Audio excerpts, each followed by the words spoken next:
Hello tout le monde, j'espère que vous allez toutes et tous bien. Je dois transmettre quelque chose d'urgent, d'extrêmement important. Et je le demande jamais.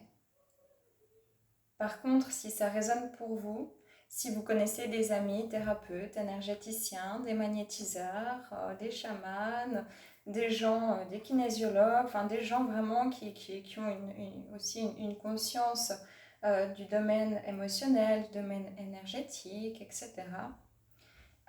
Pour une fois, je vous proposerai de partager cette vidéo au risque même que je prends pour ma chaîne. Parce que j'ai un message d'une importance capitale à faire passer. Et je ne peux pas le passer en douceur, tout simplement parce qu'il n'y a aucune douceur dedans. Pas dans mon message, mais en ce que concerne mon message. Au niveau des énergies actuelles mondiales, de tout ce qui se passe.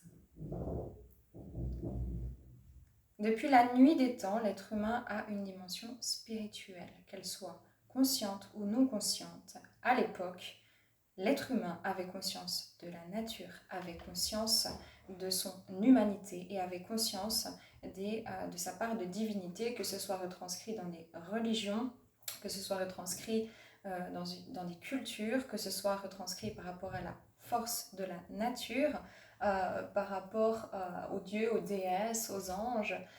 Voilà, vraiment, l'être humain a toujours eu cette notion spirituelle. Donc, la spiritualité, selon moi, c'est vraiment une philosophie de vie et ces philosophies de vie ont toujours accompagné notre humanité depuis la nuit des temps.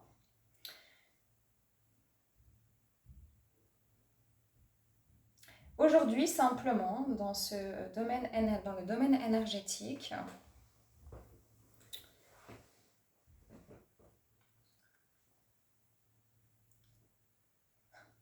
on s'attaque à votre glande pinéale.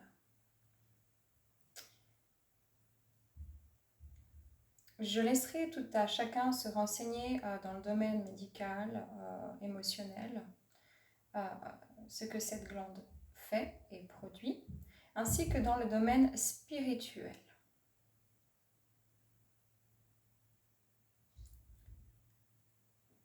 La glande pinéale est directement reliée à votre pleine conscience. Et j'invite toutes les personnes qui travaillent dans le domaine énergétique, donc les thérapeutes énergéticiens, les magnétiseurs, les chamans, les guérisseurs, etc. Toute personne en qui ce message résonne à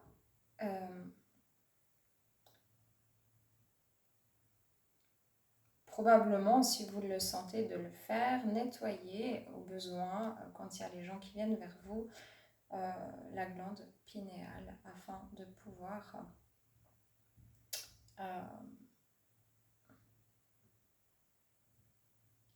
nettoyer, tout simplement. Pour toute personne qui a fait ne serait-ce qu'un test,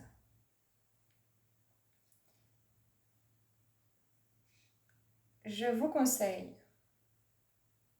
ne serait-ce qu'un test, ça veut dire que ça va du test à d'autres choses, très vivement, de faire des méditations de la glande pinéale, des méditations sur le troisième œil. En quel cas, simplement écoutez une musique de purification du chakra de votre troisième œil. Pour vous permettre de continuer à hausser votre taux vibratoire et pour la suite des événements à venir. Voilà.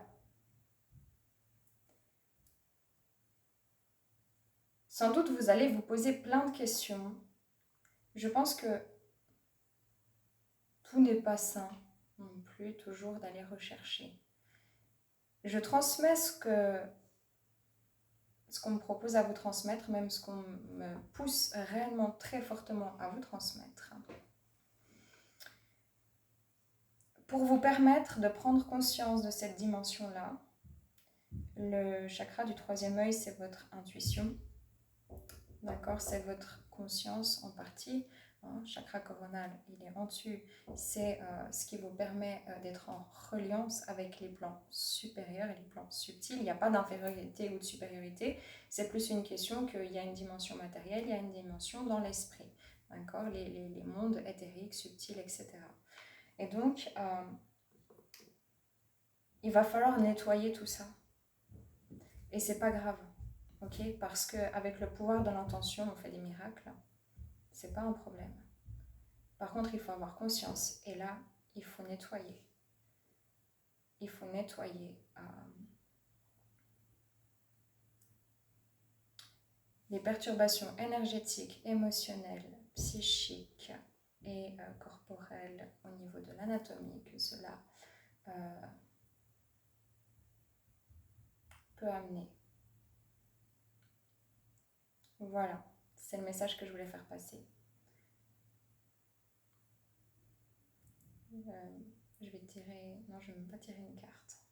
Je vais vous lire un passage d'un livre. Allez, enjoy, je vais le prendre au hasard. J'ai très envie de le faire. Je ne vais pas m'arrêter comme ça sur cette vidéo. Donc ici, c'est la philosophie de la nature de Luc Bourgault, Aigle Bleu. Ok, je prends une page au hasard. Donc, ce qui serait bien pour nous de connaître, de savoir.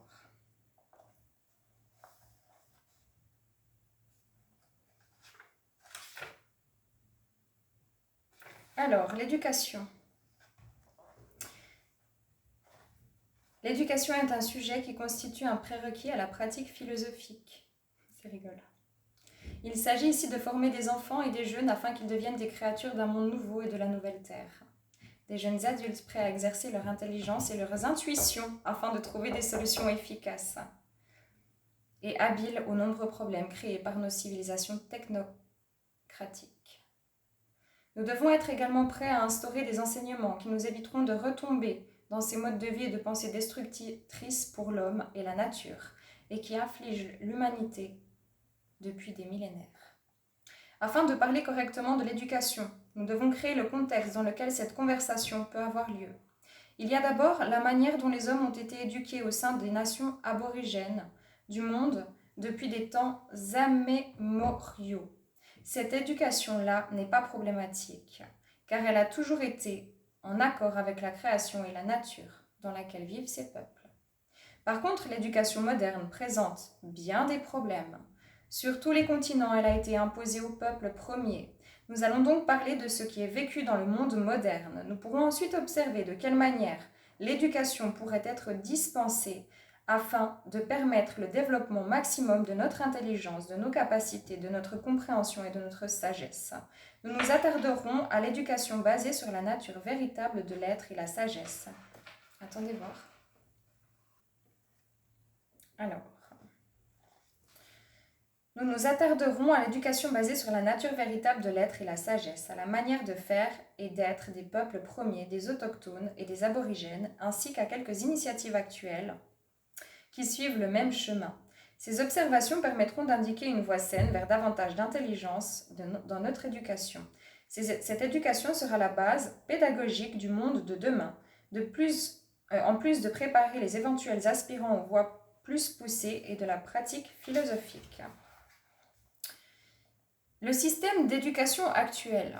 L'objectif du système d'éducation actuel, civilisé et moderne, n'est pas de contribuer au développement de l'enfant, mais plutôt de le formater pour qu'il s'intègre au système.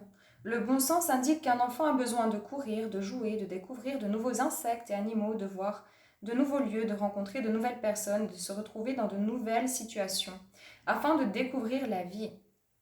Dans les écoles, on le force à s'asseoir pendant de longues heures derrière un pupitre, loin de ses parents, parmi des étrangers, à étudier des sujets qui la plupart du temps le laissent indifférent et le déconnectent de la réalité du monde naturel, à regarder l'irréalité des valeurs du système. Imposés à de telles conditions contre nature, il n'est pas surprenant que nos enfants connaissent tant de problèmes, l'hyperactivité, le déficit d'attention.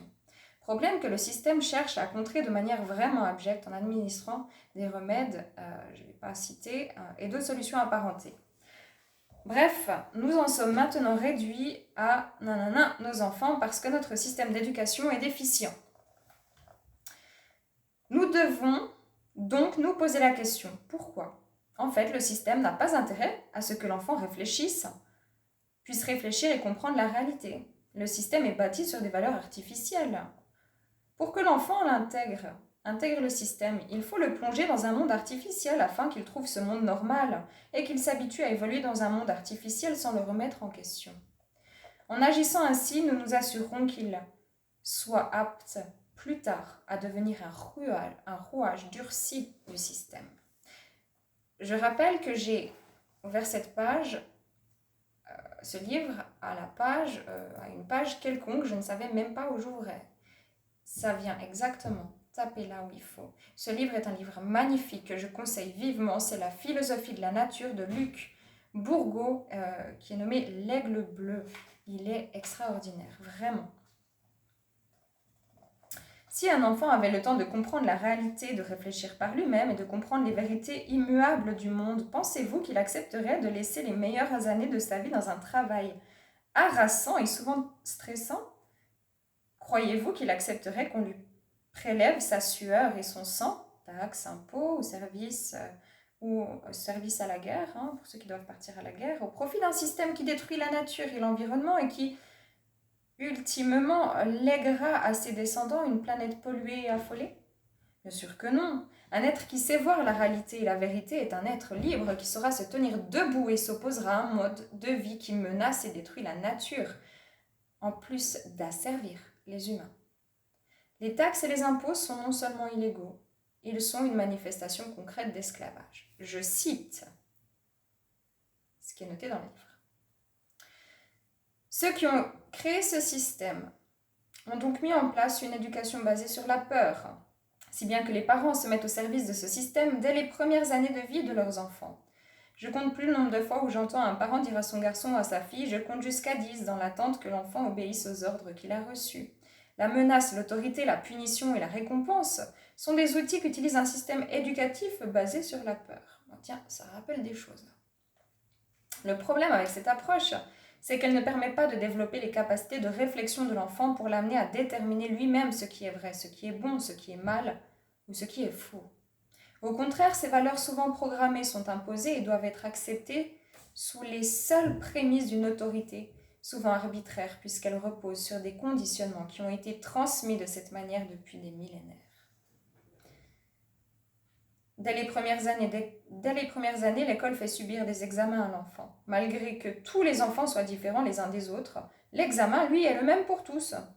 Première programmation extrêmement dommageable, puisque le message que reçoit l'enfant indique qu'il n'est pas important pour ce qu'il est, mais pour ce qu'il fait. Avec les années, ce conditionnement sera amplifié jusqu'à ce que l'enfant devienne un bio-robot. C'est extraordinaire quand même. Magnifique. Prêt à tout faire pour servir ce système artificiel. Les guides trouvent toujours des techniques pour nous passer des messages en toute sécurité. C'est extraordinaire. Donc, jusqu'à ce que l'enfant devienne... je la relis. Avec les années, ce conditionnement sera amplifié jusqu'à ce que l'enfant devienne un bio-robot, prêt à tout faire pour servir ce système artificiel.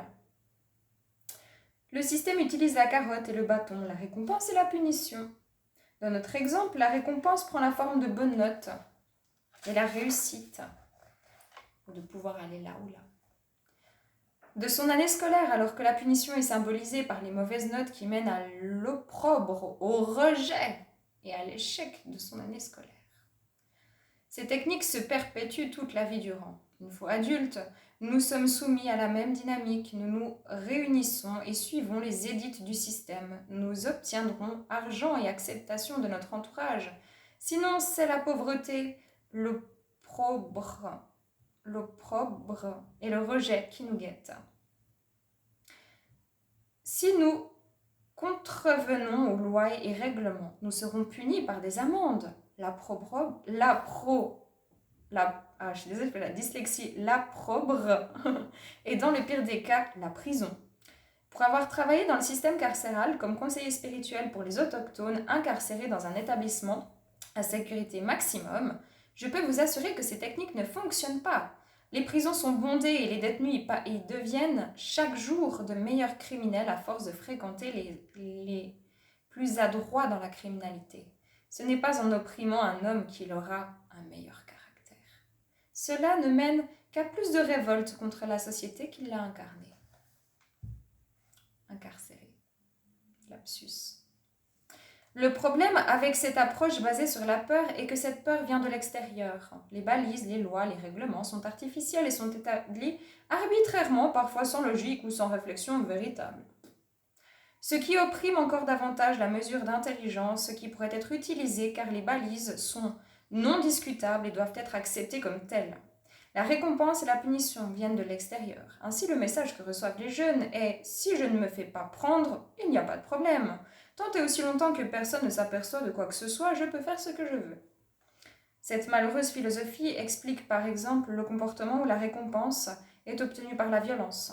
Pensons au phénomène du taxage que l'on voit trop souvent dans les écoles aujourd'hui et qui laisse les plus costauds imposer leurs lois aux plus faibles. Bon, triste. Plutôt que d'amender l'enfant à déterminer en lui ce qui est juste et ce qui ne l'est pas, on établit des principes de récompense et de punition. Que l'on maquille cette approche de beaux mots comme conséquence ne change rien dans la dynamique de coercition qu'elle comporte. L'homme éduqué ainsi ne pense qu'à sa récompense, de même qu'à éviter la punition. La vérité, la justice, la santé, l'amour véritable et l'harmonie avec la nature n'ont pas de valeur dans sa relation avec le système. Dans les faits, un tel système d'éducation n'est pas propice à développer plus d'intelligence, de discernement et de jugement, mais conduit trop souvent à la criminalité.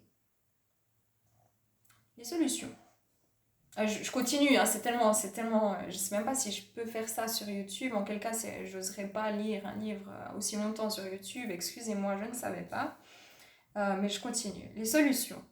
L'envers de la médaille consiste à reconnaître la sagesse innée qui est l'héritage de tous les êtres humains. Encore aujourd'hui, il y a un adage qui dit « la vérité sort de la bouche des enfants ». Cet adage reflète une compréhension que l'enfant est un être à part entière et qu'il est encore plus dur et plus près de la source, plus pur et plus près de la source que l'adulte. Les sages d'autrefois n'enseignaient pas aux enfants de manière formelle. Souvent, l'éducation consistait simplement à les questionner. Cette méthode permettait premièrement de vérifier leur propre pureté intérieure, l'enfant étant plus proche de la source que de la pureté de l'adulte. La question servait aussi à amorcer la réflexion de l'enfant qui pouvait donc découvrir par lui-même les réponses. De cette manière, il apprenait non seulement les vérités essentielles de la vie, mais aussi la manière dont on y parvient. Ici, la démarche éducative venait donc de l'intérieur et non de l'extérieur. Nous devons redonner l'école aux enfants et je vais terminer là-dessus, nous devons redonner des valeurs. La santé, la joie, la sécurité, l'amour, la protection à nos enfants. Parce que nos enfants méritent tout ça.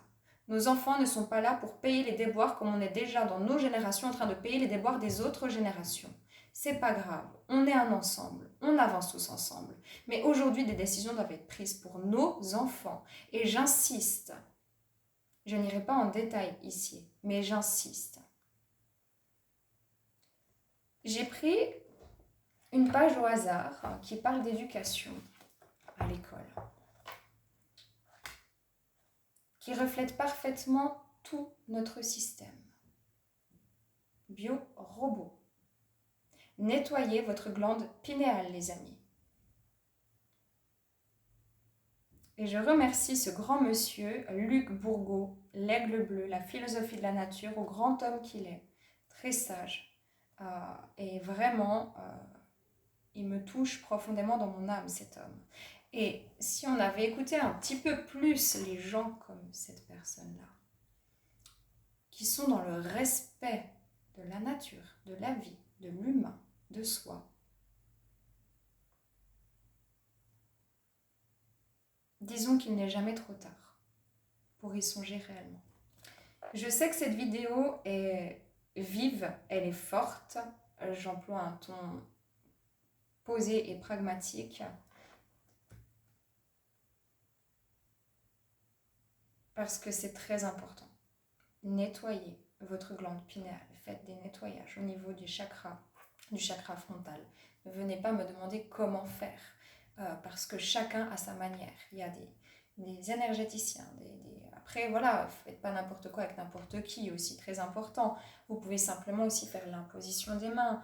Hein, vous demandez, voilà, nettoyer toutes les mémoires, qui peuvent, toutes les cristallisations qui peuvent bloquer liées à telle ou telle chose que vous avez faite ou reçue au sein de votre corps physique. Voilà, de nettoyer en conscience sur tous vos plans, tous vos corps, tout votre être, dans tous les plans, toutes les dimensions, tous les espaces-temps. Et ce, ici et maintenant, afin de transmuter définitivement toute mémoire liée à ça. C'est extrêmement important. La plupart d'entre vous comprendront bien des choses d'ici quelques temps, quelques mois. Les choses seront avérées. Et d'ici là, pas de panique, juste de l'amour, de la joie. Nettoyez ce corps, nettoyez votre corps tout entier au besoin, d'accord, très important. Je rappelle que nous sommes des êtres avec de l'énergie. Vous pouvez demander aux médecins, si vous ne me croyez pas, à des scientifiques. Ok, nous sommes faits d'énergie, nous avons du magnétisme et donc nous produisons toute cette énergie aussi et nous avons différents systèmes qui coexistent ensemble et l'harmonie, c'est la cohabitation dite équilibrée de tous ces systèmes. Alors si vous faites des choses dans votre corps physique qui peuvent avoir certaines répercussions, nettoyez-le au niveau du corps physique, de l'énergie, des émotions, de la psyché. Toutes ces dimensions sont interconnectées, comme les 4 éléments de la Terre. Si on peut se permettre de parler comme ça de la Terre d'ailleurs. Les 4 éléments sont 4 éléments essentiels. À mon sens, je ne détiens aucune vérité. Mais si j'appuie aujourd'hui avec cette vidéo à l'improviste, j'ai plein de choses à faire, vraiment. Je n'avais pas forcément, pas du tout même prévu cette vidéo. Je prends aussi un risque. C'est pas pour rien. Après, vous faites comme vous voulez. Mais restez dans le cœur et nettoyez ce qu'il y a à nettoyer, les amis. Et pour toutes les personnes qui sont les médiums, les énergéticiens, vraiment toutes les personnes qui travaillent dans ce milieu-là, ce serait intéressant de chacun, voilà, hein, avec ses patients, et même sur vous-même, de regarder en fait si, voilà, au niveau de la glande pinéale, qu'est-ce qui se passe. Voilà. Paix, amour sur vous, les vôtres. Et prenez conscience que vous êtes votre propre serviteur. D'accord. Paix, amour sur vous. À bientôt.